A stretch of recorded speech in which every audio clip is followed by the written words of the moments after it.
මම දැන් ගෙදරදිත් IDD course ගන්න SLT ෆෝන් එකේ. ඔබේ නිවසේ SLT දුරකථනය දැන් IDD පහසුකම සහිතයි. Good evening. Tonight, strong words. President Maithripala Sirisena impresses that various malignant decisions by the government were staved off thanks to SLFP's composition in the government. මාදුලාවේ සෝබිත ස්වාමීන් වහන්සේ බලාපොරොත්තු වෙච්ච දර්ශනය කවුද විනාශ කෙරුවේ? A new alliance. The joint opposition holds talks with the former president while the SLFP group of 16 decide to work under him following a meeting with opposition leader R. Sampanthan. Why the delay? Executive Director of CAFE calls for the bond inquiry report be made public soon. Unfortunately, that has not happened so far. Nexus of corruption. Sri Lanka's World Cup winning captain blasts ICC for not recognizing the influence of the corrupt in Sri Lankan cricket. I'm so disappointed with the ICC anti-corruption unit. And in international headlines, nature strikes again. Thunderstorms batter northern India, killing over 50 people.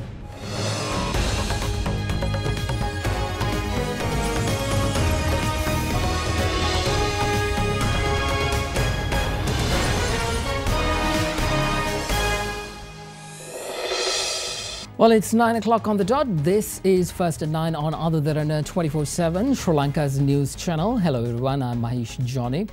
Will Sri Lanka finally be able to explore oil reserves? We'll tell you all about it in our this segment. But first, we begin with some strong words from the President.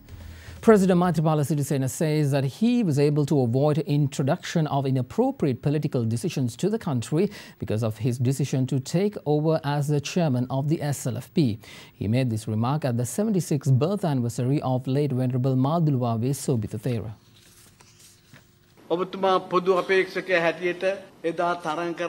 You contested as the common candidate and won with the support of late Sobithathera. Today, however, we don't see the fair and just society that Sobithathera envisioned.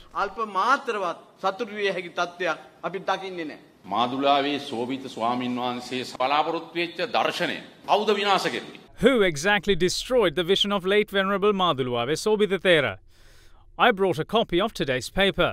They had published a photo of Malaysian Prime Minister Mahathir Mohamad on the left-hand side and my photo on the right. They then talk about a list of things he had apparently accomplished. And the caption under my photo reads, within 3 years, with a question mark. This says Mahathir Mohamad had arrested 9 ministers within the first 5 days of his tenure. And then it says, ඊළඟට තියෙනවා arrested 144 businessmen for corruption. ඊළඟට තියෙනවා. And then it goes on to say 50 judges have been arrested. I called the Sri Lankan High Commissioner to Malaysia this morning and asked whether these things actually happened. All of them said that they were complete lies. If you can do all of this within 5 days, then that country isn't one which upholds any laws. The result of the 8th of January presidential election was issued on the 9th of January at 2 o'clock. Former President Mahinda Rajapaksa took away a number of brand new security vehicles he needed. At the end, only 2 new security vehicles were left. And then my security officials came to me saying how the Prime Minister's security officials had come to take away 2 security vehicles because he had none. So I gave away the 2 vehicles as well. I used old vehicles for 2.5 years of my tenure. Former Finance Minister Ravi Karunanayake would testify as to the helicopter tours to Tangol. Did I give permission for those tours? Those who need to answer these questions must do so. Ranil Wickremesinghe took oath as the Prime Minister along with me when there were only 47 seats in Parliament. Honourable Speaker, I didn't know who compiled the 100-day programme. I'm thankful that I was chosen as the common candidate. But now, there are people who criticise that too, saying anybody could have been chosen as the common candidate. They should have then done so without choosing the secretary of the SLFP at the time for the job. I say they chose me because there was no one else at the time. With the 47 seats in Parliament, a 100-day programme was introduced that also had the 19th Amendment. Which country in the world allows a constitutional amendment be made for the likings of 47 people in Parliament? If they had brains, they should have instead asked to dissolve the Parliament on the night I took oath as the President. They introduced a 100-day programme which says there can't be any dissolvement of the Parliament, and they were trying to bring in a new budget with the leadership of former Finance Minister Ravi Karunanayake. Can they pass that budget or the 19th Amendment without the vote of the SLFP? We could do that only because I took over the SLFP. Only I know how many unsuitable things were prevented from being introduced to the country because there were SLFP members in the cabinet. A cabinet communique came requesting the release of money to private banks from state banks. When I refused the decision, they dragged the decision for 3 more months. But I didn't falter in my decision. Had it passed, we wouldn't have the Bank of Ceylon, People's Bank or the NSB. Everything would have gone to private banks. Late Maduluave Sobithethera never chose the common candidate to ask him to rob the central bank.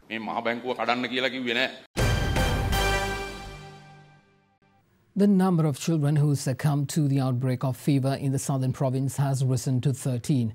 The death toll was confirmed by the Director of Health Services in the southern province, Dr. G. Vijay Surya. Health officials yesterday revealed that multiple viruses are at play in the epidemic, in addition to the influenza virus, which continues to be the primary infection. Meanwhile, Minister of Health Dr. Rajitha Senaratne insisted that all measures are taken to mitigate the epidemic. Children are mostly at risk from the epidemic currently spreading across the southern province. The number of deaths reported due to the virus is 13 and all of them are children. Health officials yesterday revealed that a combination of multiple viruses is at the base of this tragic outbreak. Meanwhile, Minister of Health Dr. Rajitha Senaratne, who was elected as the Vice President of the World Health Organization, arrived in the island this morning. The minister was confronted with questions pertaining to the outbreak of viral fever during a reception organised to welcome the minister at the Bandaranaike International Airport. This situation is successfully brought under control. We see that media and various other organisations are attempting to exploit this politically. We have made all necessary arrangements. We have an issue at intensive care units. I directed the Ministerial Secretary to use ICUs at private hospitals on basis of payment. We have also provided 10 units which consist of similar facilities to that of an ICU. We have a shortage of doctors as well as nurses. All other facilities have been provided. Media say that 10 or 15 died, but that's not the case. The number of deaths owing to this is 9. At a media briefing held in Galle today, Director of Health Services in the Southern Province, Dr. G. Vijay Surya, also touched on the latest situation of the epidemic. This is due to a spread of a virus. This is not an issue with an official or anyone else. As I know, the head of the epidemic unit is a senior person with experience. He's an administrator and is even senior than me. With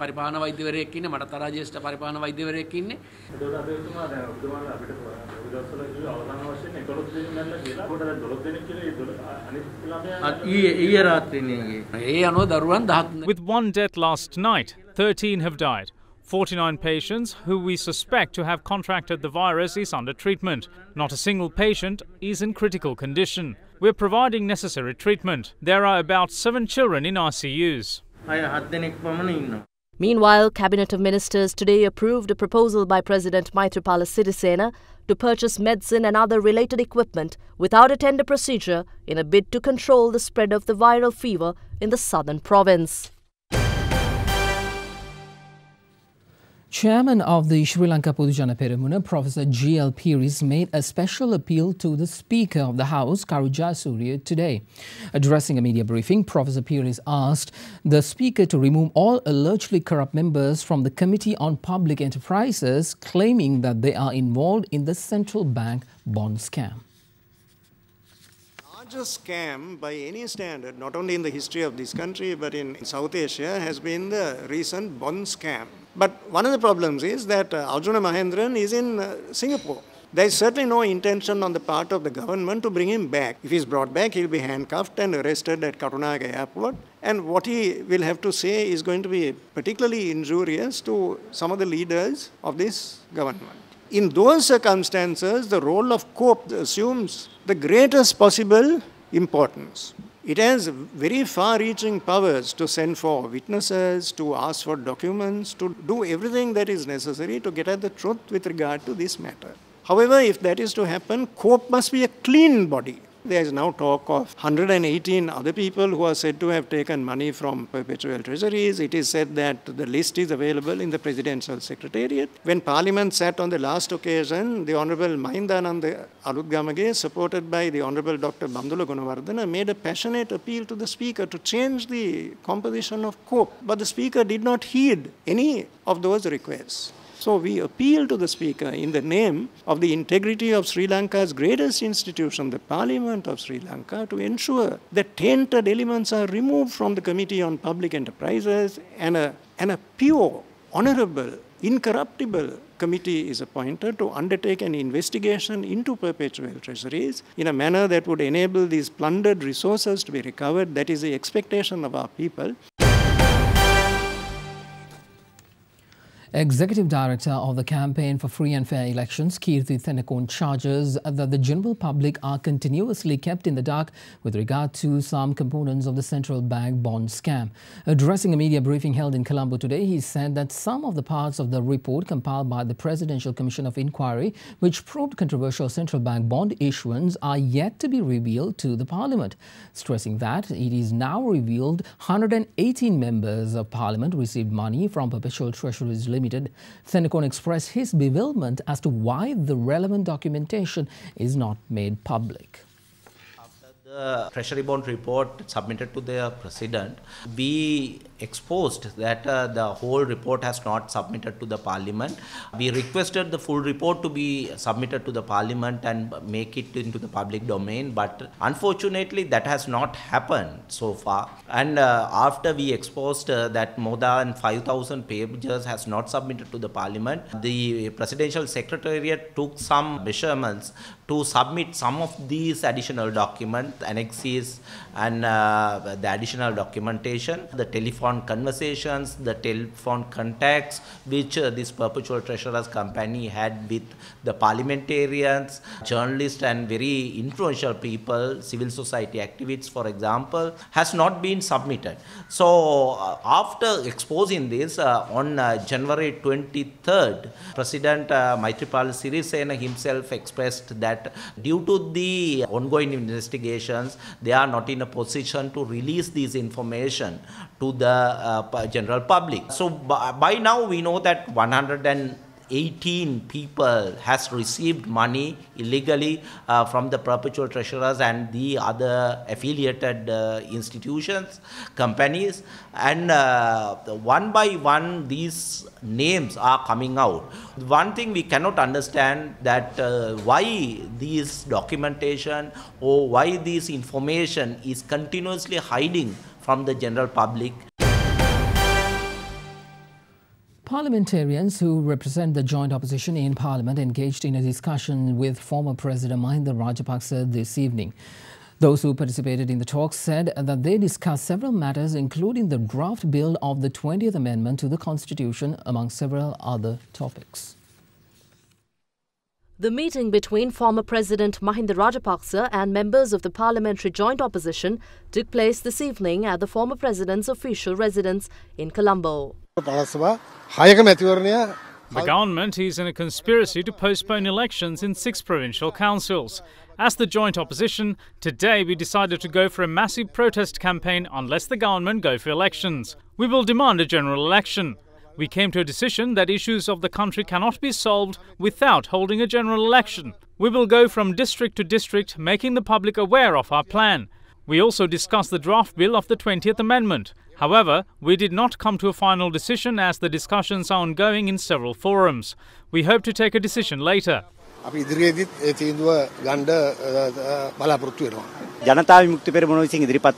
unanimously decided to go against the 20th Amendment to the Constitution proposed by the JVP. We also discussed about the due secret ballot in Parliament to elect a Deputy Speaker. We also decided to discuss the matter with the group of 16 and come to a final decision. We discussed the 20th Amendment. I will tell you my view. I would like to see the abolishment of the executive presidency. Parliamentarians of the United People's Freedom Alliance, WDJ Seneviratne, who is a member of the SLFP group of 16 who left their roles within the government, says that they agreed to work under the leadership of former President Mahinda Rajapaksa. The parliamentarian made the remark following a discussion with the opposition leader R. Sambandhan today. 9 members of the group of 16 SLFP members who recently vacated their ministerial portfolios within the government met with opposition leader R. Sambandhan today at the office of the opposition leader. We spoke of how we're going to work together when it comes to certain political matters. We also talked about how to make decisions while upholding the principles of the SLFP. We also stressed on the importance of solving issues with the favour of the majority of the population.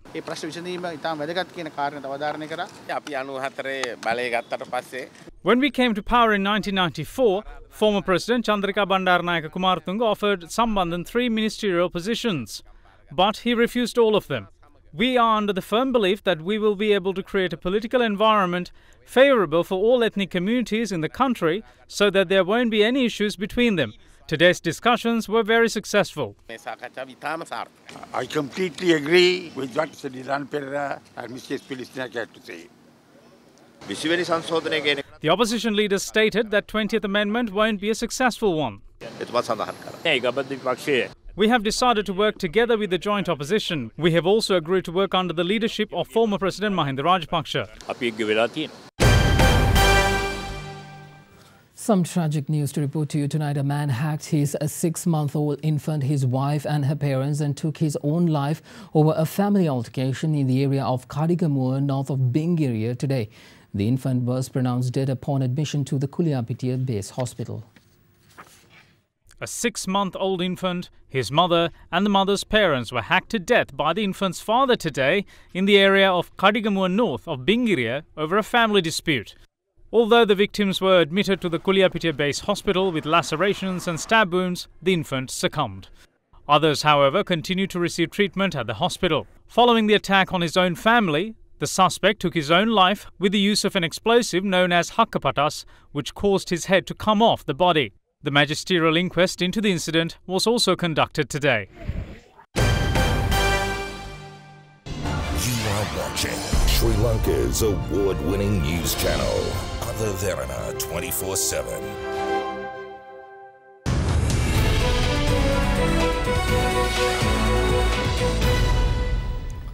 Welcome back on to Business News now. Shares fell for a third straight session today and posted their lowest close in more than 4 months as foreign investors sold diversified stocks such as John Keel's Holdings and Aitken Spence. The all share price index ended 0.5% weaker at 6,420.98. Here is Imeshi Fernando from the Colombo Stock Exchange for a detailed picture from the trading flow. The market capitalization at the end of the day was 2,999.54 billion rupees. Today's foreign purchases were 310.12 million rupees and foreign sales were 1.42 billion rupees. There were 9 crossings today and the crossing turnover was 750.82 million rupees. The Sri Lankan rupee fell today due to importer dollar demand following a holiday yesterday. Now, the spot rupee closed at 158 rupees to 22.30 cents per dollar, compared with Monday's close of 157 rupees to 158 rupees and 5 cents. Now, with that, let's take a look at how the Sri Lankan rupee traded against other currencies during the day today.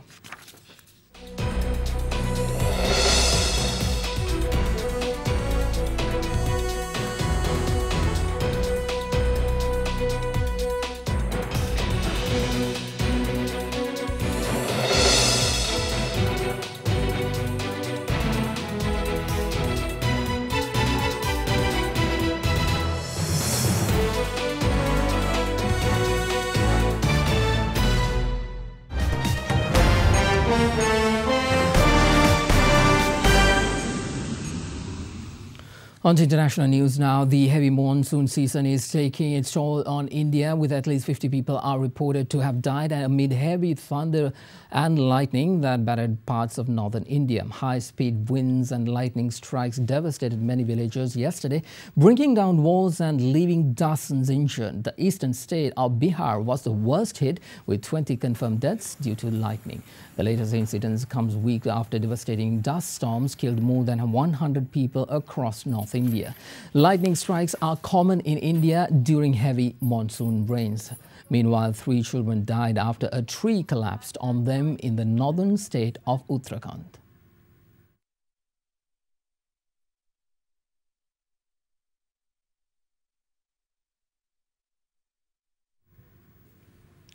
A man killed 2 policewomen and a passing-by pedestrian in the Belgian city of Liege yesterday before being shot dead in an exchange of fire that sent people scattering and scurrying to take cover. Images on social media showed people scurrying for safety on Liege Central Boulevard, with shots and sirens being heard in the background.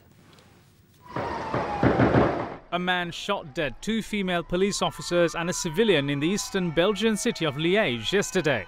The gunman also took a female cleaner hostage at a school before being killed by police. 4 other police officers were also injured.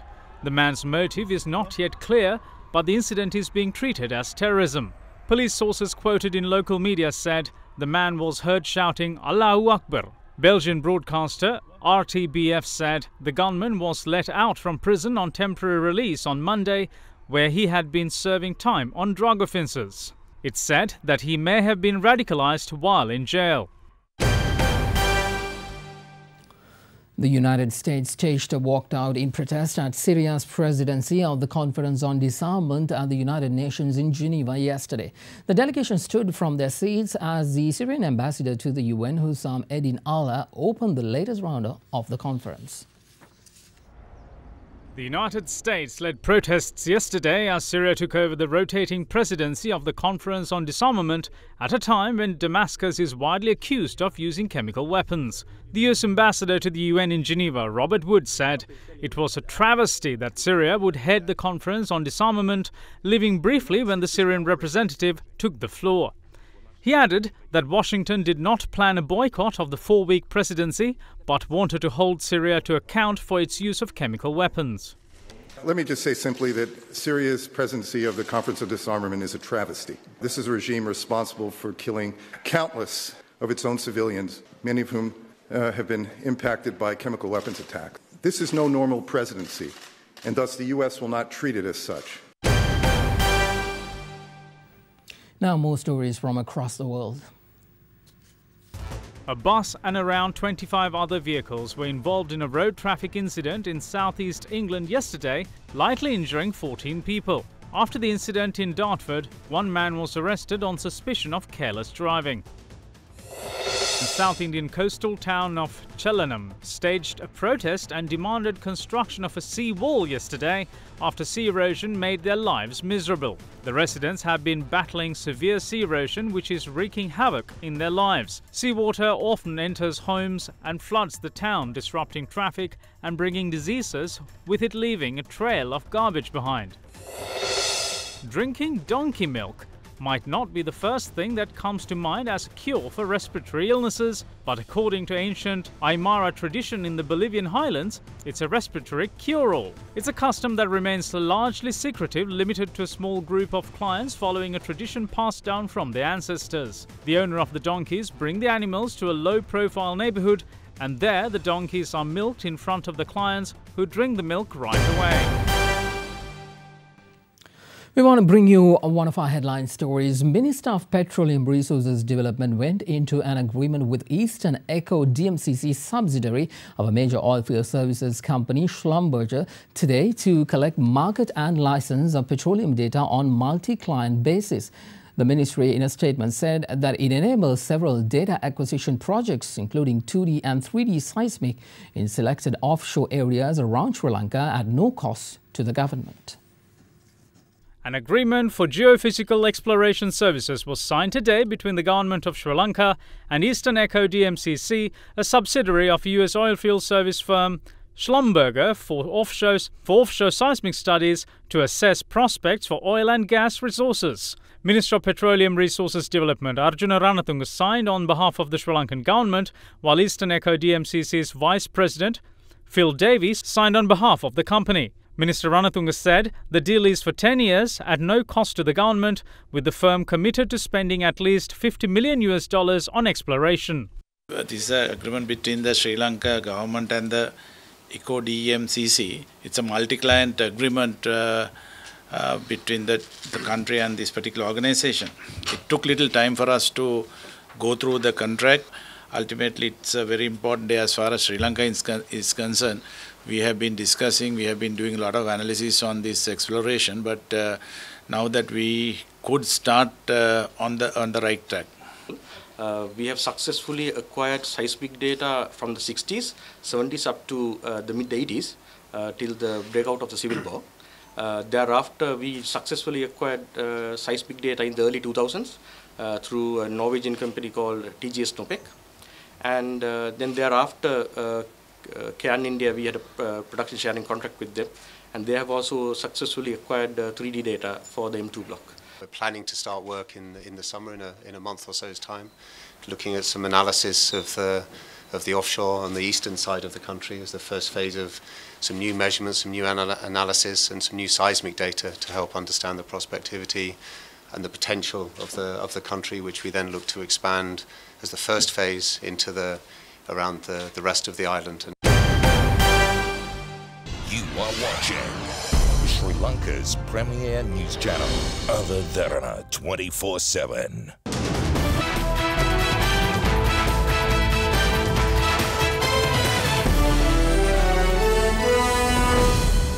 On to sports now. Sri Lanka's World Cup winning captain, Minister of Petroleum Resources Development Arjuna Ranatunga today expressed his thought to media over the recent pitch-fixing expose run by the media network Al Jazeera.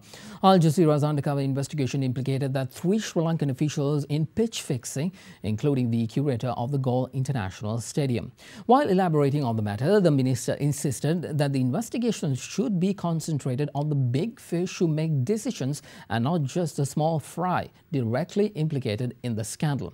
He also lamented the ICC's failure to identify people with connections to gambling being involved in Sri Lanka's cricket.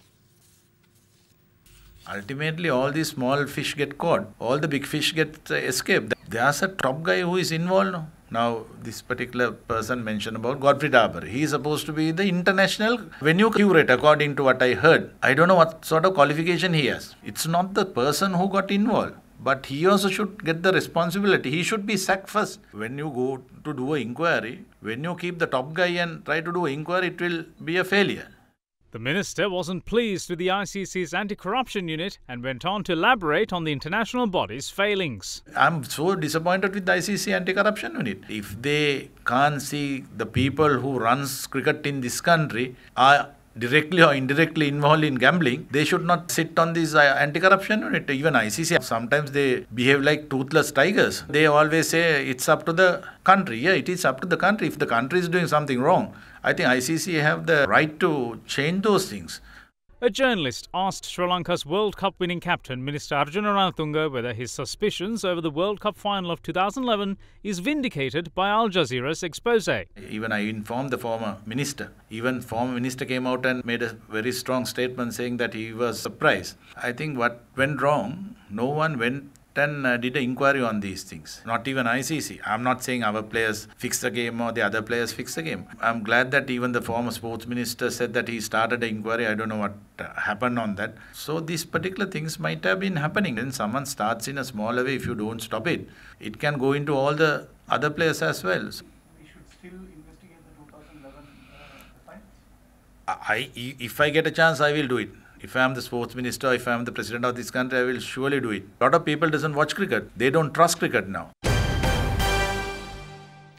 A bit of tennis news. Rafael Nadal overcame a spirited show of aggressive ground stroke hitting by lucky loser Simone Bolelli yesterday as he launched his campaign for an 11th crown on the red clay of Roland Garros. Former world number one Serena Williams, who is returning to competitive tennis after giving birth to her first child, also enjoyed victory. She did so wearing what looked like a superhero catsuit. Serena Williams yesterday took to the red clay of the French Open, marking her first return to Grand Slam tennis after giving birth to her child. She took on Kristina Pliskova, and after overcoming a tough first set, Serena went on to win the second, winning the match 7-6, 6-4. At the post-match media briefing, she spoke of her chosen outfit for the tournament, an all-in-one black bodysuit. I feel like a warrior in it, like a warrior princess kind of queen from Wakanda maybe. I had a lot of problems with my blood clots and God, I don't know how many I've had in the past 12 months. So it is definitely a little functionality to it. Meanwhile, in the men's draw, tournament favourite Rafael Nadal got his campaign underway with a 6-4, 6-3, 7-6 win over Simone Bolelli at Roland Garros.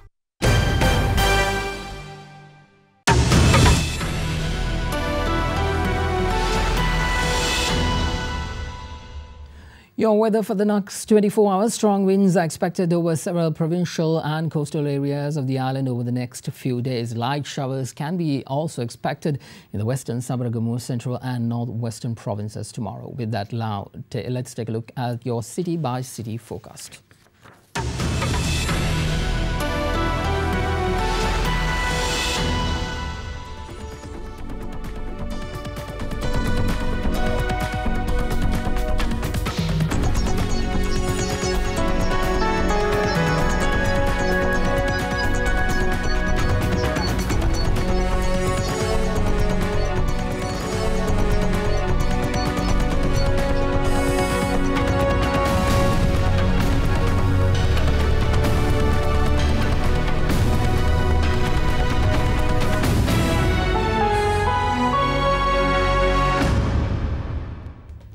And that is a part of your world tonight right here on Other Derana 24/7. I'm Mahesh Johnny. First at 9 will return tomorrow at the same time. Be sure to join us then.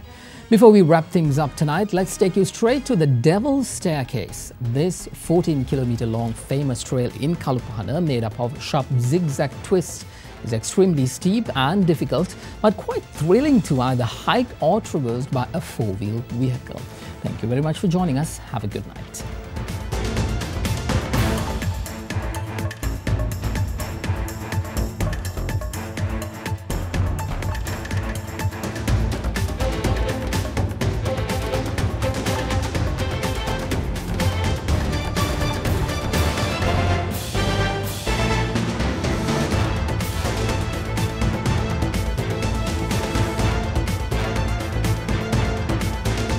Bringing you the news and information 24 hours a day. This is Sri Lanka's premier news channel, Other Derana 24/7.